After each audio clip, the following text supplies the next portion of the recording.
सबसे पहली बात यह है कि वो कह रहा है कि how much percentage should a racer increase speed. तो पहली बात स्पीड बढ़ेगा। अगर हम स्पीड की बात कर लेते हैं तो स्पीड जो है पहले जो था, जैसे मान लेते हैं S1 है, तो अब जो स्पीड है वो S2 है, और पहले स्पीड से दूसरी स्पीड बड़ी होनी चाहिए क्योंकि स्पीड इंक्रीज होगी। स्पीड को इंक्रीज करने की ज़रूरत क्यों है? क्योंकि टाइम रिड्यूस करना है।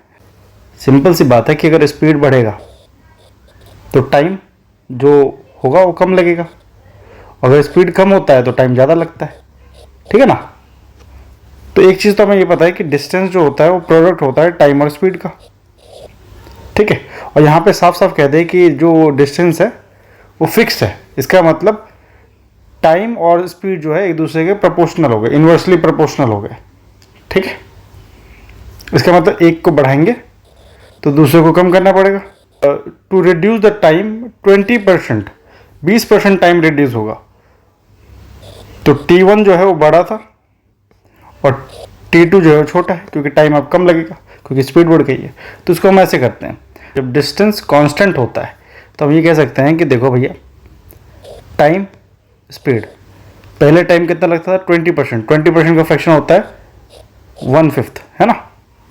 तो पहले अगर 5 लगता था तो टाइम को हमें क्या करना है?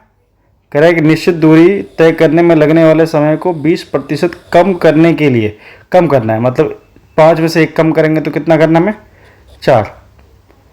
ठीक है, और डिस्टेंस तो बदलने वाला नहीं है, डिस्टेंस तो सेम रहेगा। तो हम क्या करेंगे, ये दोनों इंटरचेंज कर देंगे।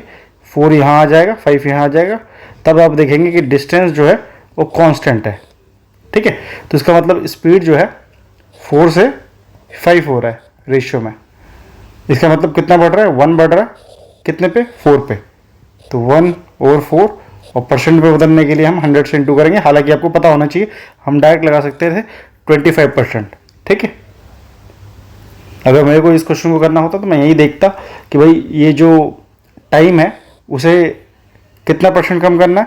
20%। तो 20% का फ्रैक्शन हम दिमाग में ही सोचते हैं 1/5 होता है, तो कितना करना है? 5 से 4 करना है। तो इधर हो जाता 4, उधर हो जाता 5, मतलब 1 इंक्रीज करना है, 25% आंसर। ठीक है, बिना कुछ लिखे आंसर निकाला जा सकता था। ठीक है।